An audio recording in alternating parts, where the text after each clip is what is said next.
Yo, let's learn this lick.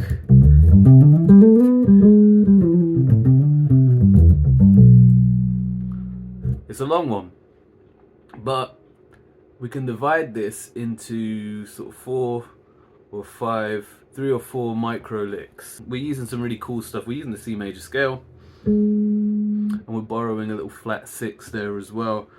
So basically, the kind of main concept you need to understand here is that playing the major scale 3 notes per string.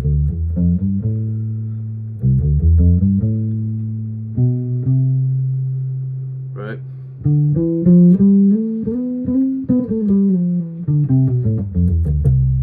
Okay, so we're going to start off with that. So we're in C on the 8th fret of the E string, and we're going to start off the first part of the lick. It goes like this. Really simple, starting on our tonic here, our 1, our C, moving up to the 2, which is a D, so we're going from the 8th fret to the 10th fret to the 12th fret. So just moving up in tones. And I'm sliding up to the 12th fret there to our 3rd, which is E, yeah.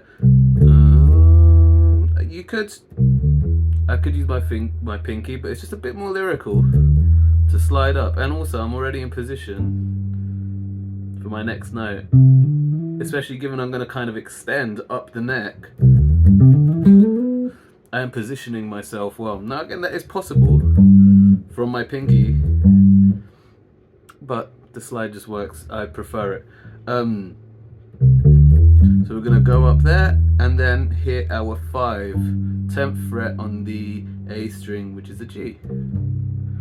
Right, and remember the 5th is always 2 frets up, 1 string up. That's always how you find your 5. Or same fret, 1 down, which is also going down a 4th, right? But sort of up a 5th an octave lower. So just doing that 1, 2, 3, 5. Yeah, and then we're going to stay on that 10th fret, go up the next string, and then we're back at the 1, and then we start the second part of this lick, right? So, and then we're at 1, so 1, 2, 3, 5, 1. Same thing, 2, 3, so sliding up, so from the 10th fret of the D string to 12, sliding up to 14, all on the D, and then we're hitting that 5 again, yeah, that D, which is the 12th fret, the G, sorry, which is the 12th fret on the G string, the octave, right? So, and then we're going to go 2 frets, 2 tones up again, so from 12 on the G string to 14 to 16. So we're ending on the 7 there, the leading tone of the scale. So it's a little bit unresolved at the end of that phrase, right? But it sounds great in the context of C. So and we're going to hold that a little bit. Then we're going to go back to our 5, so our 12th fret on the G string, as a mean to get into that flat 6. In A flat, because it's a flat 6.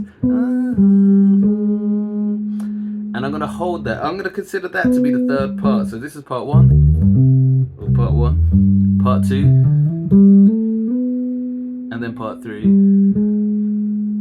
Yeah, it's only 2 notes, but because we're playing that flat 6, we want to hold on to it just to kind of establish that we're doing it intentionally, because it's taken it in such a different direction. You really want to show that you mean it. And then for part 4 and 5, you could say 4 and 5, or you could put this together. Depends on how you want to do it. And then we'll go back to the G as we travel down.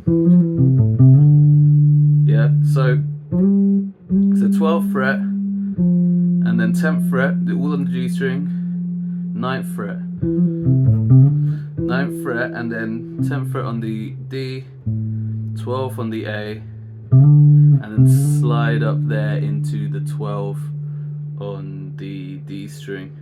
So basically what we're doing, so we go from G down to 10, right, which is our 4, which is F, to E, which is our 3, and we're going to do a little trill there. I'm doing it like a hammer-on pull-off, but you can also do it as sort of like a slide. And basically, when we go down those strings, so 9, 10th on the D string, 12 on the A string, we're actually outlining, we're arpeggiating a minor. which is the 6 in the scale of C, right? And this is why this fits so well, and this is why it works kind of so nicely. First off, we're not just kind of doing intervals we're not just moving down the scale, right? We're moving down in thirds and outlining a chord. So, but resolving on the supertonic on R2, right on that D. And then we're gonna do the same thing, but all just a string below. So, ba, ba, ba, ba. And there's some hints of a Pino Palladino, right, wherever I lay my hat. So 12, 10 on the D string, 9 on the D string again, 10 on the A, and then 12 on the E. And then that, so we outlined a minor 6 here, now we've got a minor 3 here. Or just the 3, the E minor, which is the third chord in the key of C. Right?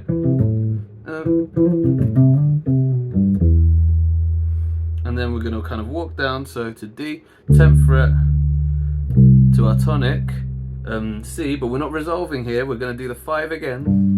Right, remember 2 frets up, 1 string up, so 10th fret of the A string, and we're actually going to end it on the 7th fret of the E string, which again is the leading tone, it's our 7, so it's feeling unresolved.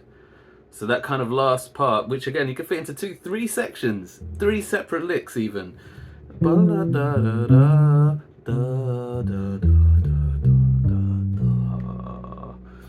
how to sing that though. So we'll do the whole lick again slowly, and then I'm going to kind of show you how you can mix and match certain elements here. So let's have a look.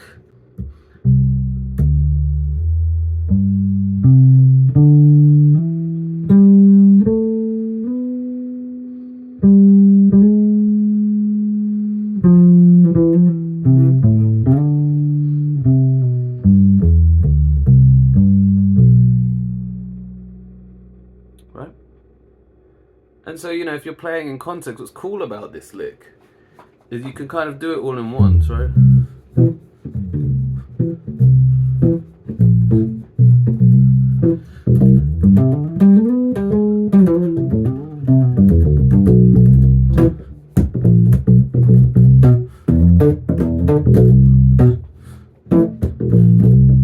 Right? Or you can take little phrases out of it, kind of little mini licks from it.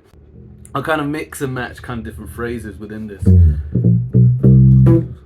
Playing this sort of major 7 there. Right, I'm just messing around with this major 7 in C.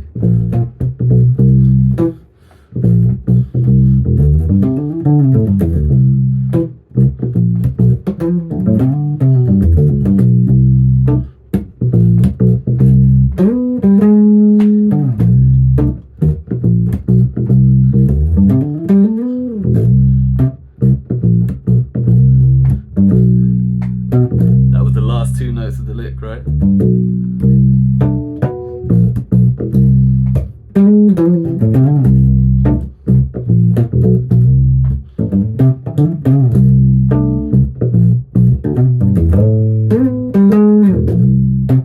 So that last one, I didn't even do it, I didn't even take the phrases in order. I used this that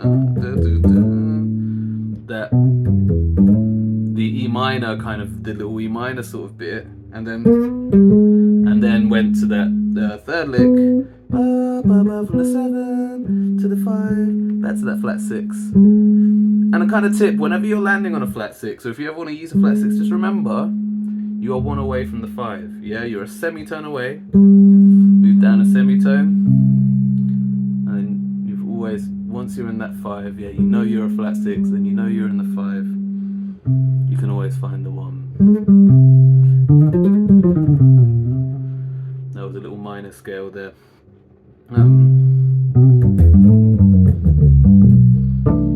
Right, just something to mess around with. Let me know your thoughts, like, subscribe, whatever, man.